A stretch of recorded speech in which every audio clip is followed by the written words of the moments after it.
for us, allowing us to see things. Right. Light sources come in all shapes and sizes. Little lights like this one help light up streets.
Hi there. Oh, this was better before this.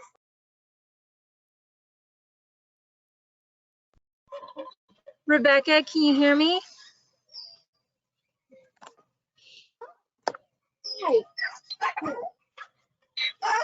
All better. Awesome.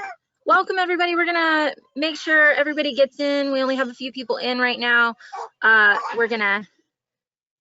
can hear you, Lisa. Awesome. That's exciting. We will get started in just a few minutes. We were working out some audio issues. And it's going to be a great webinar. Hi.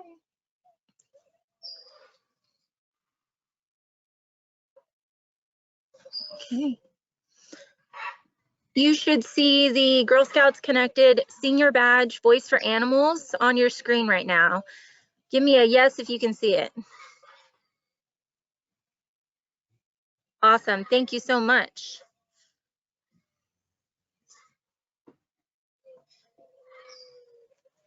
Hi.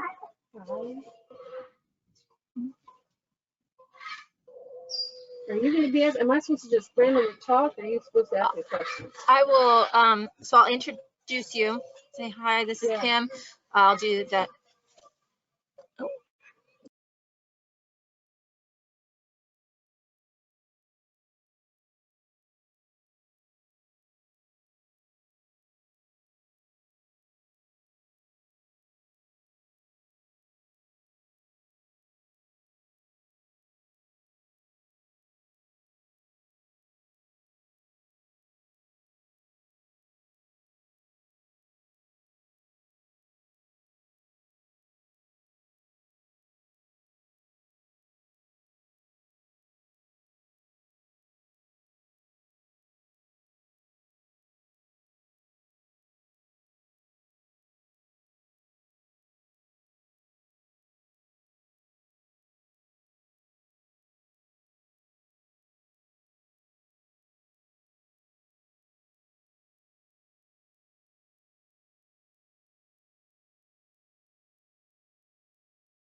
We're gonna let everybody get one more minute to get in and get going, and then we will start our badge. I don't wanna, spend too much time waiting.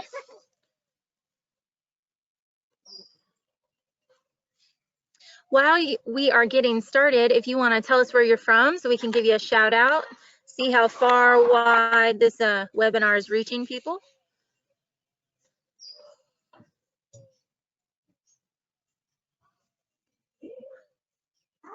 Hi. Charleston, awesome.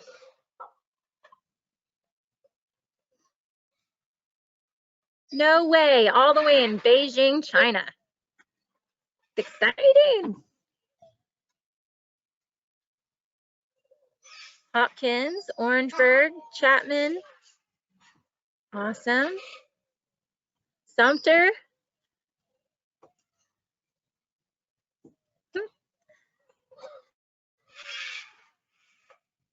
Greer, welcome.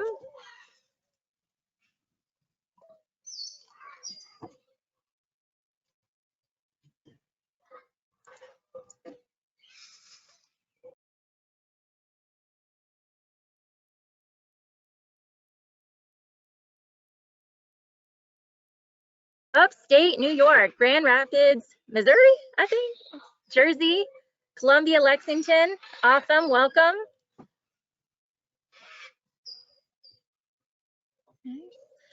All right, guys, we are gonna get started. Thank you for attending with us today.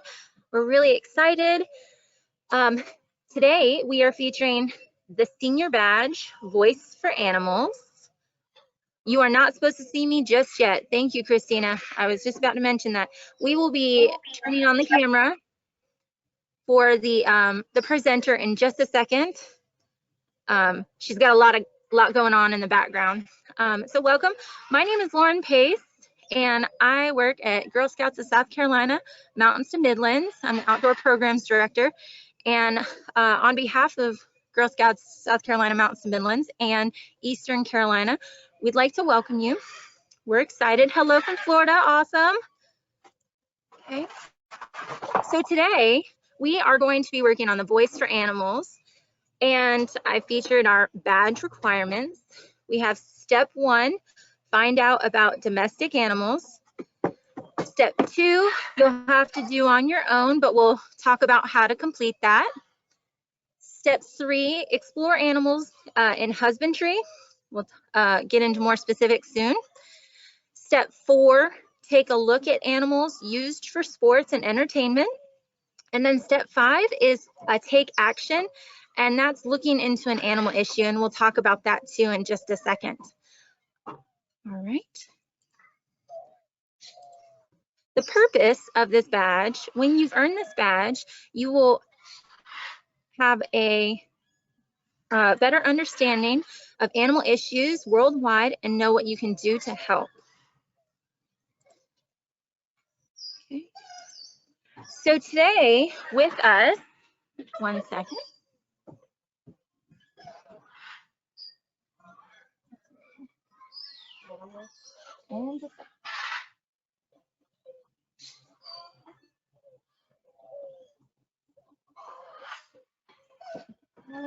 So today with us, we have Kim Chiswell, and she is the Director of Education of Safe Haven and Educational Adventures here in Greenville. And she's going to tell you about herself, and we'll get started on these badges. Well, hello, everybody. Thank you for joining us. We're here at our location in... Can everybody hear you? Ask them. Oh, can everybody hear me first of all? I have a very soft voice, and I have a competition. Yeah. Pardon my co-star. She's going to try to steal the show. Can we hear Kim all right? A lot of background noise. We'll keep the animals quiet. Give me an okay if we're ready to go, if we can hear Kim. Well, now I'm not saying anything. You want to keep talking? Okay, you're good. Keep going. Great. This is Keela. We'll talk a little bit more about her later on. But we're here on location at Safe Haven and Educational Adventures, and there's a lot of animals. We have about 235 animals here, so there's a lot more than what you can hear and see. But what I'm feeling out for you to see today, my background is zoological. Started in the zoo industry as a zookeeper for many years at various things, and then I've also worked at a veterinary hospital as a veterinary assistant. And well, now we've had our sanctuary here, Safe Haven and Educational Adventures, for about 12 years now. Oh, can you hear that? That is Bardu. He's our coyote. He's decided to join us and say hello. Let's have a great experience. Do that.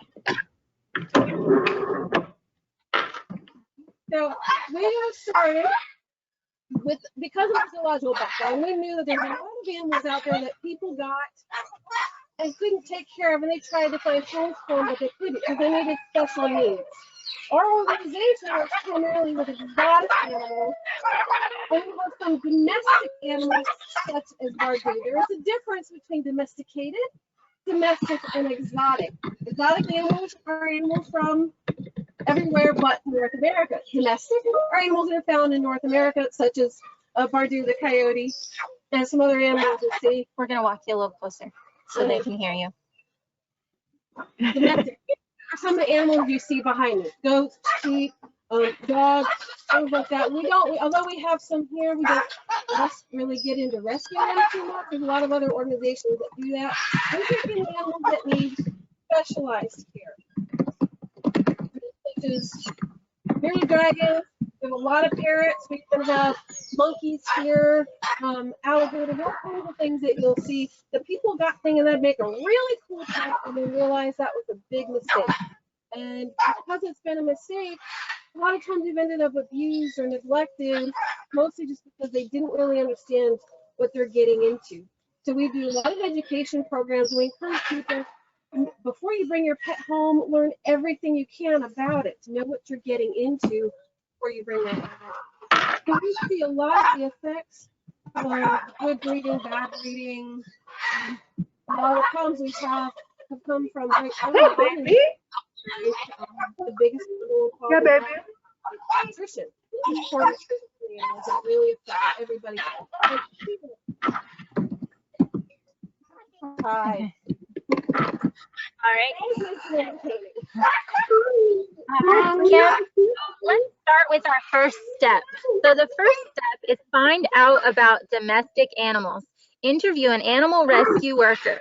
Find out what animal issues there are in your community and what it's like to have a career protecting animals. So right now, that Kim is going to go through a couple of her animals that she has that are going to tell us their story. And then if you have any questions, you can put them in the question box, the chat box, okay? So Kim, what is your first animal for us? Our first animal here, this is Brutus. He's a bearded dragon. Bearded dragons are very common as pets. They are technically exotic. They're found in Australia in very warm environments, like desert environments. So as far as pets go, they need to have very, very warm climate. I get up to 100 degrees. And unfortunately, the biggest problem we have with bearded dragons is the owners have just kind of gotten bored with them. They're not that nurture pet, not that difficult to take care of, but they were kind of the pet of the day a couple of years ago. We ended up with quite a few of them. Keela. Slow down. You'll get your turn. All right, yeah. We're going to move them back because you're being very too loud. She's going to move Keela back because she's being an attention hog. That's going to help a whole lot, but we'll try. Moving her back closer, does that help? Can you guys hear a little bit better? Okay, while you're getting that straightened out, I'm going to get out another animal. Okay. I have to disappear from sight for a second, but hopefully Keela can entertain you back there. Awesome. She's going to grab another animal. Did anybody have a question about the bearded dragon?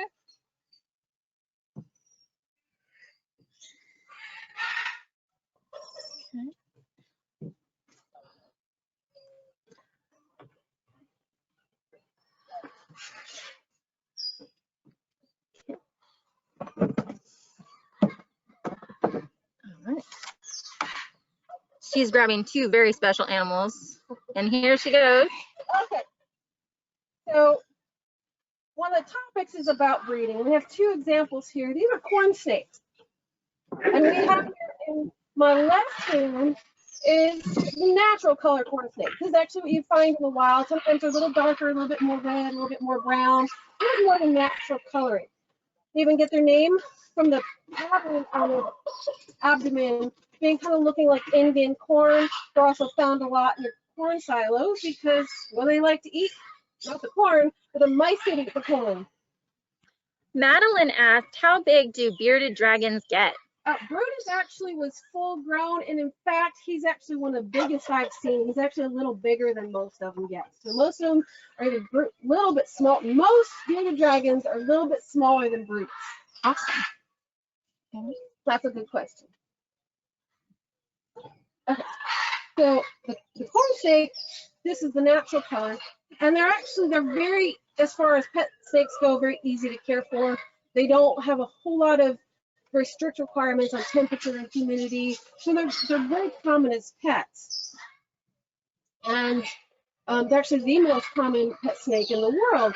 And breeders tend to like to get different color patterns, and what they'll do is they'll use their genetics to get different colors, such as this albino one here, or various color patterns that are a little bit unnatural. And although they're very pretty, and this is very common with ball pythons too, but I don't have any others to show you. The problem when they're breeding for specific color patterns is that that's actually genetic mutation. So although you end up with a very pretty animal, it may not necessarily be healthy. So that's one of the problems we see is by having animals that are bred just to look good, they're not necessarily the healthiest out there because they're not bred with the best of intentions.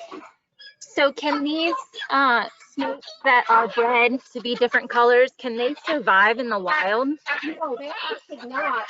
For example, sorry. It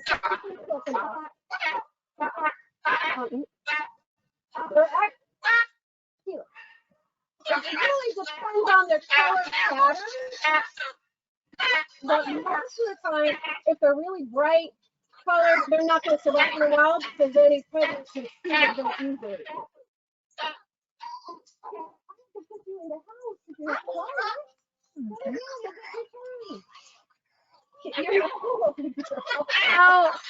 How big do the snakes get?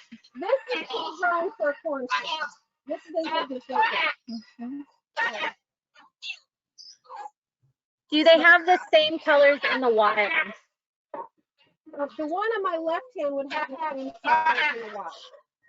The one on my right hand, this one, you would not see it in the wild. It actually is albino, which just means lack of color pigment, but it would not survive in the wild. You'd never see one if it wouldn't last very long. Awesome. Does anybody have any other questions about the corn snakes? See the first put that out. I'm going to trade out for another animal. She's going to grab us another animal. Any questions about the corn snake?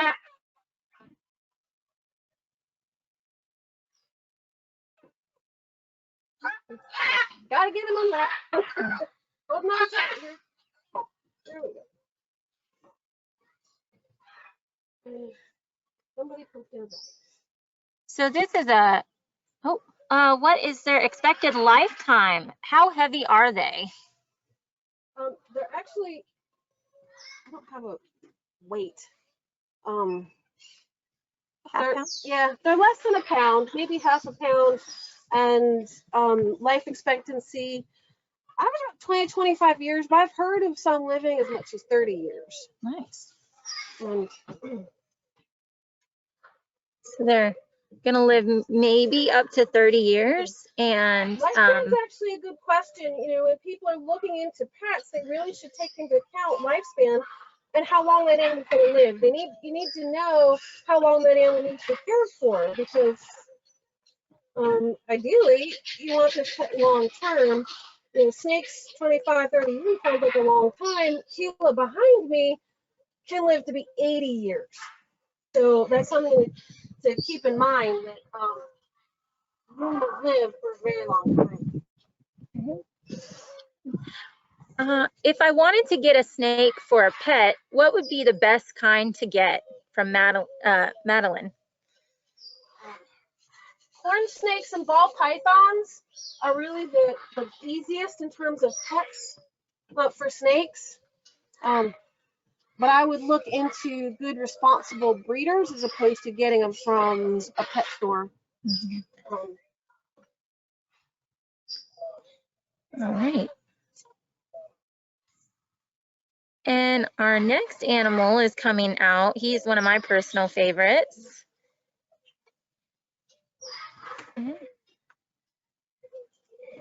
Okay. This is Luke. He's an American alligator. And now this is a perfect example of doing your research before you bring your animal home. Luke actually belonged to someone who thought that they had a lizard.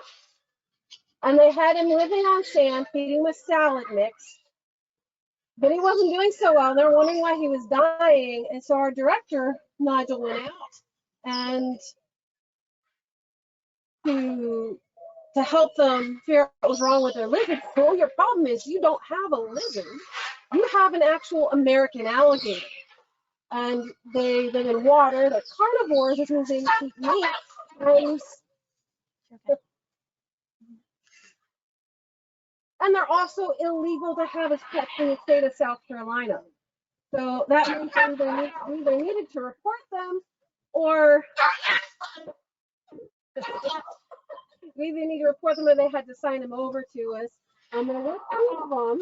They did sign them over, and they had dug Bo and Luke. Unfortunately, Bo didn't make it. They were so badly malnourished from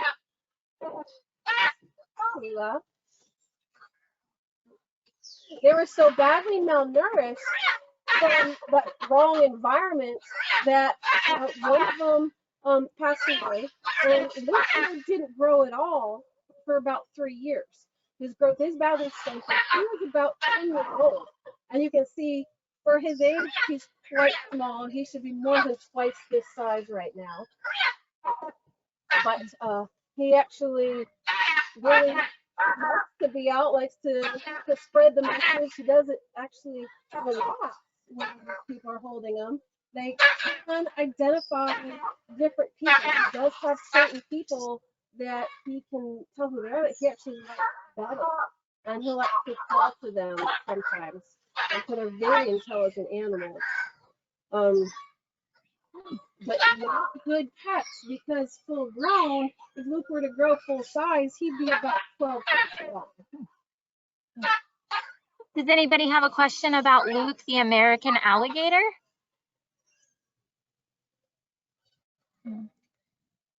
Questions coming in? Now, how long will you keep Luke? We actually are licensed to have 10 alligators. We currently just have 3, and we can keep them their entire lives. So we just have, as long as we can provide the appropriate size food that they will need, which our directors worked with alligators and crocodiles and all kinds throughout the world, and so that won't be a problem. We actually have someone here with enough experience to keep them when they get full grown. Unfortunately, Luke and the alligators we have probably won't ever get to be full grown. So how big is his habitat right now? How long would you say that tent is behind you? 6 feet? 5 feet? Maybe 5 feet? Yeah, 5 feet. 5 feet long, maybe. That's winter environment. In the summer, we actually move some of them outside. They have outdoor enclosures and bigger pools, so it really depends on time of year. When it's warmer, we try to give them as much space as possible. And what is a normal lifespan for an alligator? Actually, they can live up to about 50 years. They're very long-lived animal. Okay. Are there different breeds of alligators, or is that it? Alligators, there's the American alligator, and there's, I believe, the Chinese alligator. The rest of the crocodilians, you get into crocodiles, and which are different. Oh, excuse me. Keela left the perch for 1 second. Okay.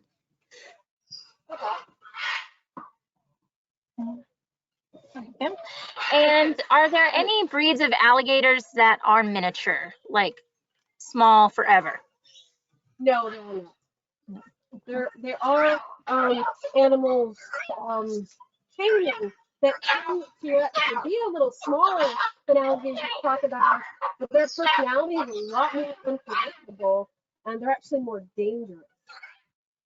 So as far as alligators, crocodiles, I wouldn't say that any of them make a good pet at all. Okay. All right. Do you have another animal for us, Kim? We sure do. Okay. Are we ready to move to step 2? Entertainment animals? Ferrets. Okay, we have ferrets next up for domestic animals, and then we're going to talk about animals used for entertainment.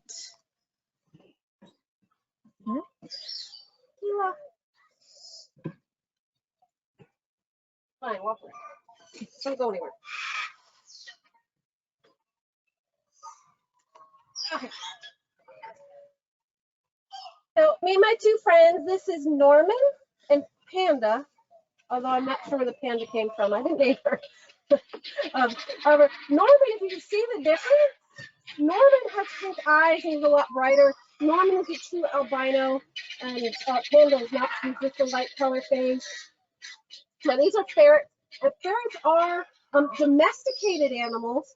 They were originated actually in Europe, descendants of the European polecat, actually, not the North American version of ferrets. And they were domesticated to be used for hunting.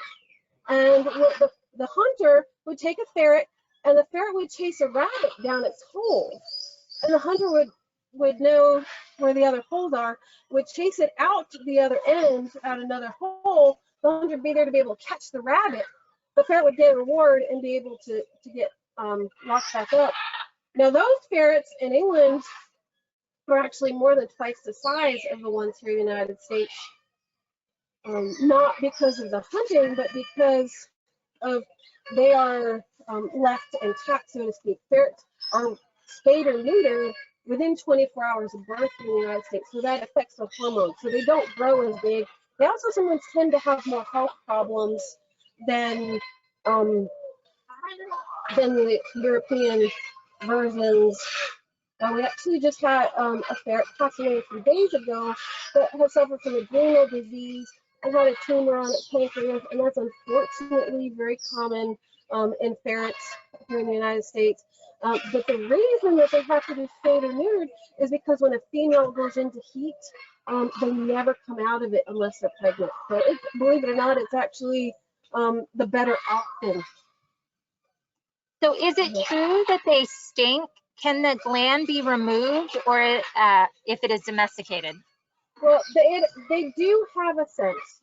They are from the Muscelidae family, so they have a sense to them. However, I found you can give them a bath once a week, and if you clean their cage on a regular basis, you clean the cage every single day, and you give them a bath, and it really minimizes the smell. And we've never really had a problem with anybody complaining about their odor unless they're like right up with them in their nose.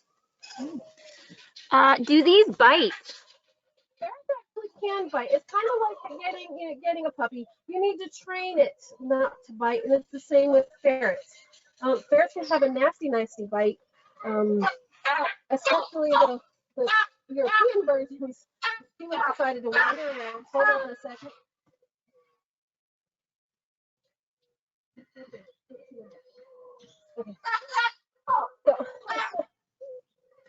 Okay. Anyway, my husband came from England, and he grew up with his father hunting in that manner. And he's actually terrified of biting because their bites can be very, very bad. However, similar to dogs, a dog bite can be bad too, but if you train it properly, then as those pets know that really doesn't happen. So we work with them so they don't bite. And that's a good point. Like the Norman here, the reason we have Norman is that he was biting his owners very badly. But the reason was that they didn't know is that he's blind. He's completely blind. And they were reaching in and grabbing him to pick him up, and he did not know. He did not know what was coming at them, and he got defensive and he would bite. Once we learned how to work with that, and we just let him know that we're there before we touch them, we've not had a problem with them, and we use them for education all the time. We've had hundreds of kids be able to touch them. We just tell them they have to say hi Norman first before they touch them. How many babies on average can a ferret have in one litter? I have to look that up. I'm not sure because they're not bred. You have to have special licensing for breeding ferrets. I'm not familiar with that. Okay. Are there any states that ferrets are not allowed? I don't know all the state laws. I do know when I first moved here to South Carolina, you were not allowed to purchase a ferret. And I know in California that was true, but I'm not familiar with every state has different laws. You would have to check your own individual state and even local region, because there are laws about what ownership is. Do we have any other questions for Norman?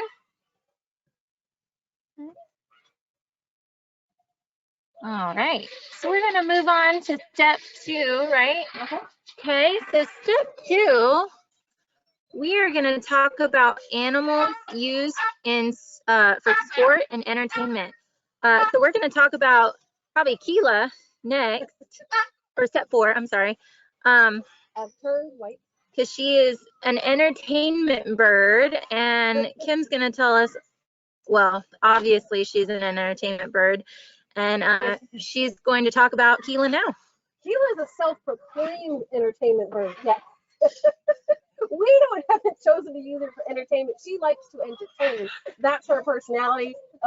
Yes, she is quite the diva and believes that all eyes should always be on her. Don't you? Mm-hmm. Keela's a Moroccan cockatoo, and actually she was one of our worst abuse victims. She came from a house with a lot of violence among the people, not just the animals. And she has permanent damage to her wings, so she can't fly because of all the stress in the environment that she was in, which is unfortunate. She did repeat the fights that she heard, so there was a lot of cursing, a lot of get back, stay away, don't come near me. You could feel a lot of the fear and anger behind what she was saying, and a lot of that disappeared within 2 weeks. Took about 2 years to get the cursing out of it, and now she doesn't know strangers. She loves everybody. She loves to entertain. She actually has been on TV. She's been in music videos.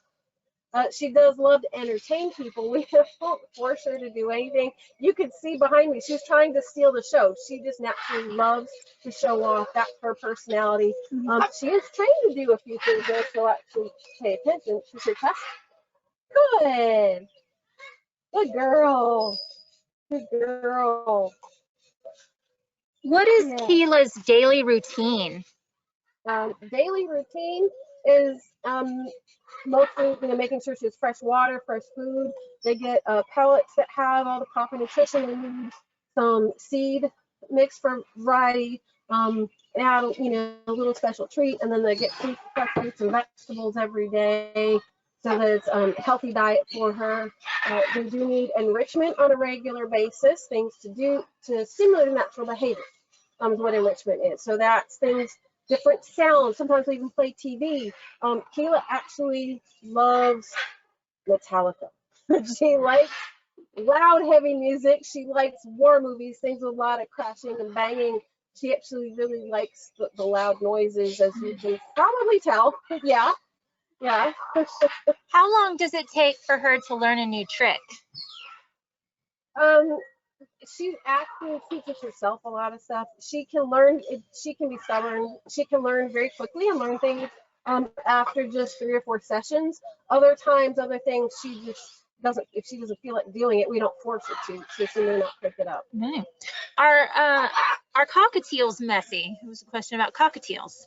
All birds are messy. Cockatiels are similar to cockatoos that they have a crest, but they're much smaller in stature. They're not quite the same species, but all birds are messy. Birds tend to drop about 50% of the food that they eat.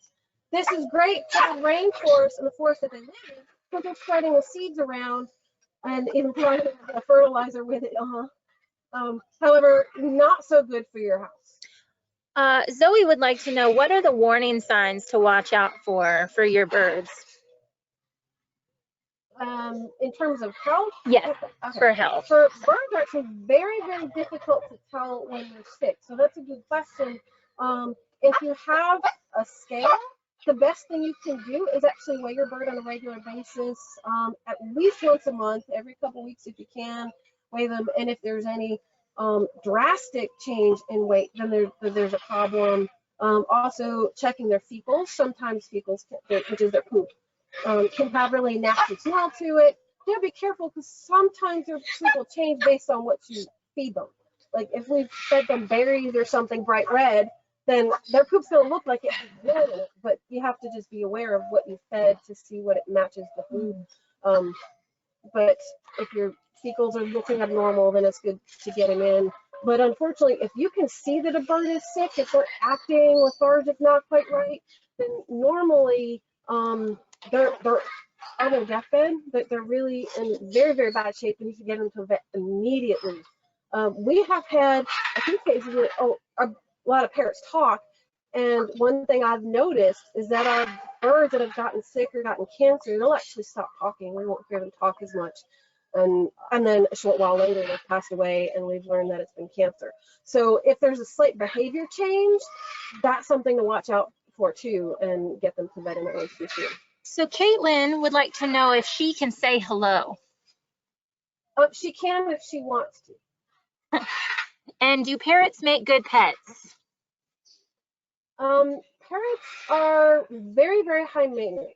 It's like having a child, a small child, the rest of your life. Keela and her counterparts that are about her size can live 80 to 100 years. So as far as a pet goes, you will have it the rest of your life.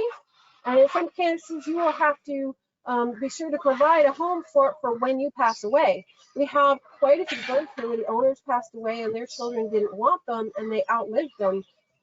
So that's something to plan for. So in that sense, very difficult to have. Keela is a very dusty bird. Cockatoos have a dust to protect their feathers, or most birds have oil cleaning glands. Cockatoos have a dust which actually gets all over everything, all in your electronics and your TV. So if you have this in your house, it's very dusty, not good for people with allergies. So there's a lot of things to consider. Parrots, as you can tell with Keela, demand a lot of attention. What she was doing is very normal behavior, and if you're in your house, they can do that. If you're on the phone, you can't always control when they're making these noises and doing things. If they're out, if you saw she was tearing up her perch earlier, if you could see she was ripping it apart, well, imagine if that's your furniture. They can tear up your furniture. So there's a lot to consider with having a bird. There's a lot of reward with them too. Keela loves everybody. Most parrots only like one person, which is another challenge too. Your bird may not like you. So we have only a few minutes, so we're gonna buzz through step number 3, which is talking about domestic pet breeding. So we're not going to talk all the way about this because you'll have to do some research because they don't do breeding here, but they can talk about what a responsible pet breeding is, and then we can wrap up. And if you have any other questions, you can definitely send them in the comments, and then we can get those posted out. Okay, so this animal is?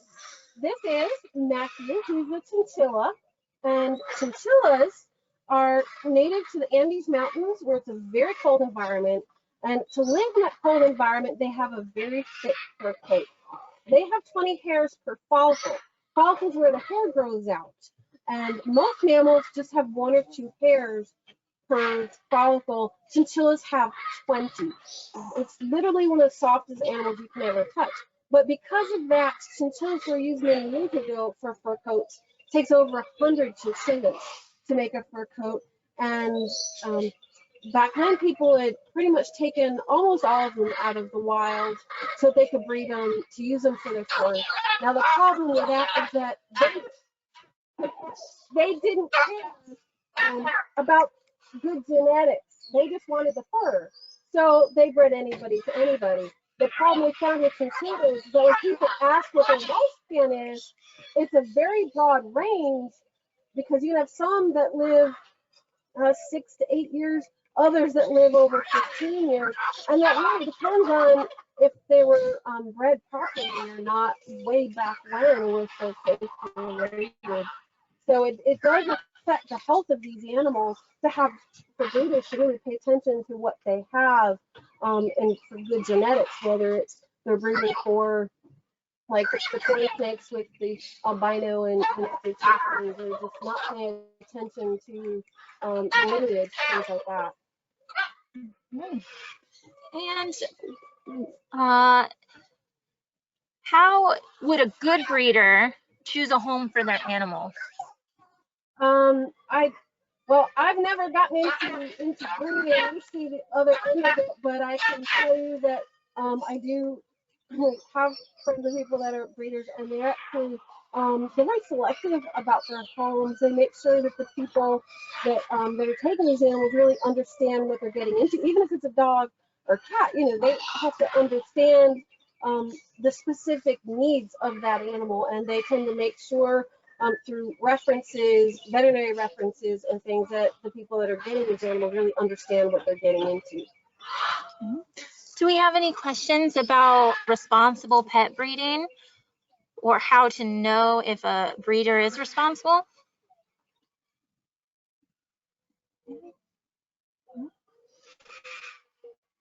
All right. So while you're thinking about a question, we're going to talk about next steps that we're not going to complete today, but you can definitely complete them soon. Oops, sorry. So you can earn this badge if you complete these 2 steps. So the first one is you're going to investigate animals used in science. Research the arguments for and against animal testing. What animals are most likely to be used in tests? Are there any protected by the Animal Welfare Act? You should interview people with opposing viewpoints. So right now, you can definitely search these things out on the internet, which leads us to step 5, which you need to look into an animal issue. You should debate a policy decision, pretend you can make a law, and invite people to present both sides of your animal issue. So this might be your family right now, or it might be your Girl Scout sisters on a Zoom call. You can tell them all about what you learned. You can compose an editorial and present this issue in an opinion topic. You might post it on a blog or a website. So here are some examples of animal issues. Vegetarianism versus eating meat. Wearing fur, leather, or other animal products versus not wearing those things. Animal welfare versus animal rights, which are 2 different things. Population control with spaying and neutering your pet. Cosmetic testing, and hunting for sport versus food.